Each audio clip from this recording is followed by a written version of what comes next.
JCCJ प्रमुख अजीत जोगी नहीं लड़ेंगे लोकसभा का चुनाव। छत्तीसगढ़ की सभी 11 सीटों पर बीएसपी लड़ेगी चुनाव। बीएसपी अब तक 8 प्रत्याशियों का कर चुकी है ऐलान। जल्द ही 3 सीटों पर उम्मीदवारों का ऐलान करेगी बीएसपी। आज मध्य प्रदेश के लिए कांग्रेस अपने बचे हुए प्रत्याशियों की घोषणा कर सकती है। आज दिल्ली में कांग्रेस की केंद्रीय चुनाव समिति की बैठक होगी। देर रात तक स्क्रीनिंग कमेटी की बैठक हुई, जिसमें नामों को लेकर चर्चा हुई। सूत्रों के मुताबिक कई नामों पर सहमति बनी है। वहीं भारतीय जनता पार्टी भी आज अपने प्रत्याशियों की लिस्ट जारी कर सकती है। पहले चरण के चुनाव के लिए बीजेपी ने अभी तक छिंदवाड़ा सीट पर प्रत्याशी का ऐलान नहीं किया है। आज कांग्रेस अपना मैनिफेस्टो जारी करेगी। गरीबों को 72,000 रुपए सालाना देने का कांग्रेस वादा कर सकती है। छत्तीसगढ़ के राइट टू हेल्थ योजना को देश भर में लागू करने का वादा भी कांग्रेस अपने मैनिफेस्टो में कर सकती है। कांग्रेस अपना मैनिफेस्टो सुबह 11:30 पर जारी करेगी और इस दौरान कांग्रेस के सभी बड़े नेता मौजूद रहेंगे। चौथे चरण के लिए लोकसभा चुनाव के अधिसूचना जारी होगी, जिसके बाद से नामांकन किए जा सकेंगे। चौथे चरण में देश भर में 71 सीट, मध्य प्रदेश में भी इसी चरण में 6 सीटों पर चुनाव होना है। मध्य प्रदेश के पहले चरण की अधिसूचना जारी होगी। मध्य प्रदेश में इस चरण में सीधी, शहडोल, मंडला, जबलपुर, बालाघाट, छिंदवाड़ा सीट पर चुनाव होने हैं और इन सीटों पर आज से नामांकन प्रक्रिया शुरू हो जाएगी। पीएम मोदी आज 5 मिनट के लिए रायपुर एयरपोर्ट पर रुकेंगे। आज पीएम मोदी की ओडिशा में एक चुनावी रैली है और वहां जाते समय पीएम मोदी रायपुर एयरपोर्ट पर 5 मिनट के लिए रुकेंगे। सीहोर कलेक्टर ने दिग्विजय सिंह को नोटिस जारी किया है। दिग्विजय सिंह का एक वीडियो वायरल हो रहा है, जिसमें वो मंदिर के बाहर गरीबों को नोट बांटते दिख रहे हैं। इस वीडियो को लेकर बीजेपी ने शिकायत की थी। शिकायत पर कार्रवाई करते हुए कलेक्टर ने नोटिस जारी कर जवाब मांगा है। जी मीडिया इस वीडियो की पुष्टि नहीं करता है। मध्य प्रदेश बीजेपी ने चुनाव आयोग से कांग्रेस नेताओं की शिकायत की है। उनका आरोप है कि भोपाल में आयोजित एक धार्मिक कार्यक्रम में दिग्विजय सिंह, पीसी शर्मा समेत कई नेता पहुंचे और चुनाव प्रचार के लिए धार्मिक कार्यक्रम का इस्तेमाल किया। कांग्रेस ने भी नमो टीवी को लेकर चुनाव आयोग से शिकायत की है। कांग्रेस का आरोप है कि आचार संहिता लागू होने के दौरान नमो टीवी की शुरुआत की गई। इसमें बीजेपी सरकार की उपलब्धियों को बढ़ा चढ़ाकर पेश किया जा रहा है। बड़वानी के सेंधवा में बीजेपी नेता के घर से बम और हथियार बरामद होने के मामले में गृहमंत्री बाला बच्चन का कहना है कि कांग्रेस सरकार ने पुलिस को कार्रवाई की आजादी दी है, जिससे ऐसे लोग पकड़े जा रहे हैं।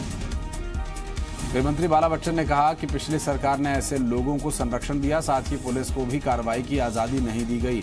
बाला बच्चन के मुताबिक कांग्रेस सरकार ने पुलिस को कार्रवाई के लिए आजादी दी है। SC/ST एक्ट में विरोध को लेकर भारत बंद को 1 साल पूरे हो गए हैं। पिछले साल आज ही के दिन उपद्रव हुआ था। मध्य प्रदेश में सुरक्षा के कड़े इंतजाम। पुलिस आज के लिए खास प्लान तैयार करके चल रही है। सुरक्षा में CRPF और SAF के जवान तैनात रहेंगे। ड्रोन से भी क्षेत्र की निगरानी की जाएगी। संवेदनशील क्षेत्रों को चिन्हित किया गया है और CCTV कैमरास लगाए गए। ग्वालियर में 36 घंटे तक इंटरनेट सेवाएं बंद रखने के प्रस्ताव पर पुलिस ने गृह विभाग को भेजा प्रस्ताव। स्वीकृति मिलने के बाद ग्वालियर में इंटरनेट सेवाएं बंद की जा सकती हैं। रायपुर में दाल भात केंद्रों को मिलने वाले राशन पर रोक के बाद सरकार का बड़ा आदेश आया है। सरकार ने अनुदान प्राप्त निजी आश्रम, छात्रावास और कल्याणकारी संस्थाओं को होने वाले सरकारी चावल के वितरण को रोकने का आदेश जारी किया है। आदेश में राशन आपूर्ति संबंधित केंद्र सरकार के पत्र का हवाला दिया गया। प्रदेश के 250 से ज्यादा अनुदान प्राप्त निजी आश्रम, छात्रावास और कल्याणकारी संस्थाओं का राशन रुकेगा। कांग्रेस सरकार की कर्ज माफी पर शिवराज सिंह के सवालों पर सीएम कमलनाथ ने बयान जारी किया। सीएम कमलनाथ ने कहा कि हमने किसानों की कर्ज माफी के वादे को पूरा किया और पूरी ईमानदारी से इसे निभाया। उन्होंने कहा कि किसानों की कर्ज माफी पर झूठ परोसने शिवराज सिंह दिल्ली पहुंच गए। बेहतर होता वो कर्ज माफी के आंकड़ों का प्रदेश में बैठकर अध्ययन कर लेते। दिल्ली जाकर झूठ नहीं बोलना पड़ता। सीएम कमलनाथ ने बीजेपी को चेतावनी भी दी। उन्होंने कहा कि बहुत हो गया, अब किसानों की कर्ज माफी पर बीजेपी झूठ परोसना बंद करे, भोले भाले किसानों को गुमराह करना बंद करे। सीएम कमलनाथ ने शिवराज सिंह चौहान के पत्र का जवाब दिया। उन्होंने लिखा कि यह सही है कि कुछ सालों में मौसम में बदलाव के कारण मध्य प्रदेश समेत कई राज्यों में ये घातक बीमारी तेजी से फैल रही है। स्वाइन फ्लू को लेकर उन्होंने कहा कि आईसीएमआर ने प्रदेश में 4 जगहों पर वायरोलॉजी लैब की मंजूरी दे दी है और 2 साल बाद भी इंदौर में लैब का काम शुरू नहीं हुआ, जिसके कारण इंदौर के मरीजों के सैंपल्स भोपाल भेजे जा रहे हैं या फिर जबलपुर। मंत्रालय में उद्योगपतियों से पैसे मिलने के आरोप के मामले में चुनाव आयोग ने सीएम कमलनाथ को क्लीन चिट दे दी है। बीजेपी के राष्ट्रीय महासचिव कैलाश विजयवर्गीय ने कमलनाथ पर आरोप लगाए थे। इंदौर में बीजेपी लोकसभा स्पीकर सुमित्रा महाजन का टिकट काट सकती है बीजेपी। टिकट कटने के सवाल पर सुमित्रा महाजन ने कहा कि संगठन का फैसला जो होता है सभी को मानना होता है। अपने विकल्प के तौर पर मालिनी गौड़ के नाम पर उन्होंने कहा कि विकल्प तो सबका होता है, ताई का भी विकल्प हो सकता है। भोपाल में बीजेपी के प्रदेश अध्यक्ष राकेश सिंह ने कांग्रेस पर चुटकी ली। सिंधिया के ग्वालियर, विवेक तनखा को जबलपुर और दिग्विजय सिंह को भोपाल से चुनाव लड़ने के सीएम की सलाह पर उन्होंने तंज कसा।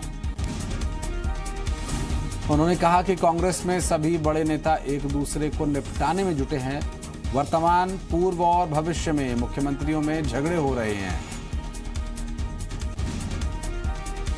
ग्वालियर में भिंड लोकसभा के बीजेपी नेताओं की बैठक हुई, जिसमें केंद्रीय मंत्री नरेंद्र सिंह तोमर शामिल हुए। बैठक में मुरैना के मेयर अशोक अर्गल की नाराजगी को लेकर चर्चा हुई। अर्गल को मनाने का जिम्मा नरेंद्र सिंह तोमर को दिया गया है। पूर्व मंत्री लाल सिंह आर्य ने कहा कि पार्टी ने अशोक अर्गल को बहुत कुछ दिया है, थोड़े से स्वार्थ के लिए राजनीतिक करियर दांव पर लगाना ठीक नहीं। कोरबा में पूर्व कृषि मंत्री बृजमोहन अग्रवाल की जुबान फिसल गई। उन्होंने कहा कि कांग्रेस सरकार में मुंबई में आतंकी हमला हुआ और इस दौरान उन्होंने कांग्रेस के लिए आपत्तिजनक शब्द कह डाले। जांजगीर में मुख्यमंत्री के सामने बड़ी तादाद में बीजेपी के जनपद सदस्यों, सरपंचों ने कांग्रेस में प्रवेश किया। इस मौके पर सीएम ने कहा कि जब कांग्रेस की सरकार थी तब हम 400 करोड़ रुपए खजाने में छोड़कर गए थे। बीजेपी की सरकार गई तब 50,000 करोड़ का कर्ज छोड़कर गई। बघेल ने कहा कि हमने कर्ज लिया है मगर कमीशनखोरी के लिए नहीं लिया, भ्रष्टाचार के लिए नहीं लिया, छत्तीसगढ़ की जनता के लिए लिया है और हम उसे अदा करेंगे। कोरबा में बीजेपी प्रत्याशी ज्योतिनंद दुबे ने नामांकन दाखिल किया और इस दौरान उनके साथ बीजेपी प्रदेश अध्यक्ष धर्मलाल कौशिक भी मौजूद रहे। मुहूर्त निकलता देख ज्योतिनंद दुबे नामांकन के लिए कलेक्टर दफ्तर पहुंचे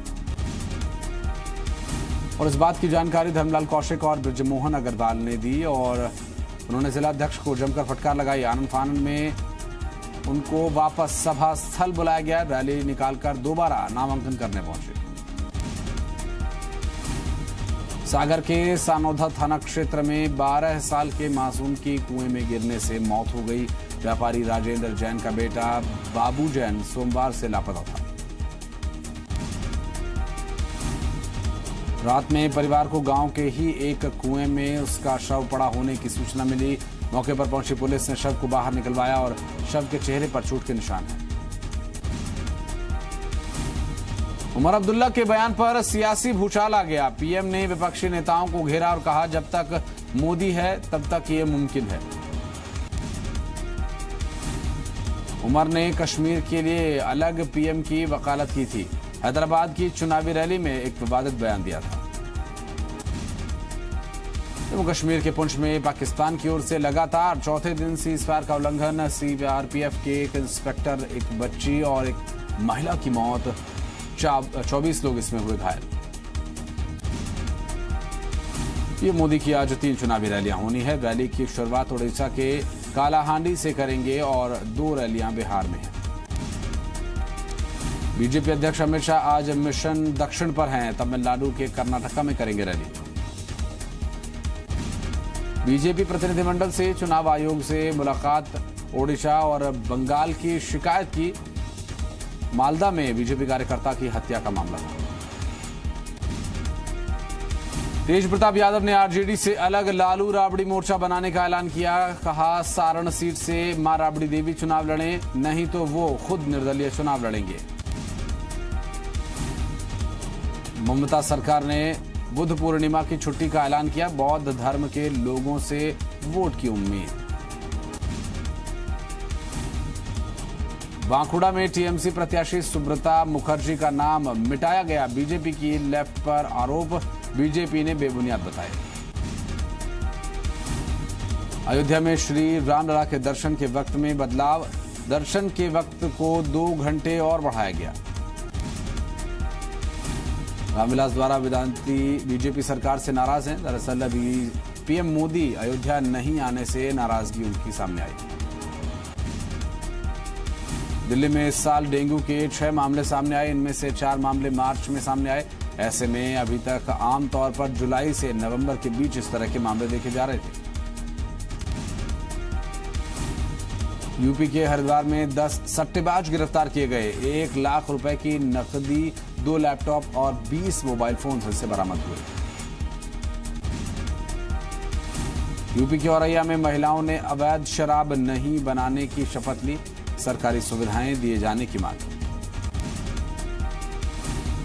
बिहार के सहरसा में जिला परिषद में सदस्यता पर जानलेवा हमला कर दिया। सदस्य पर रंगदारी नहीं देने पर दबंगों ने मारपीट। बिहार के मुंगेर में AK-47 मामले में 8 लोग गिरफ्तार किए गए। कुएं से 12 AK-47 बरामद हुई थी। राजस्थान के कोटा के हॉस्टल में आग लगने का मामला। अफरा तफरी का माहौल। लाखों के सामान जलकर हुए राख। आग पर पाया गया काबू।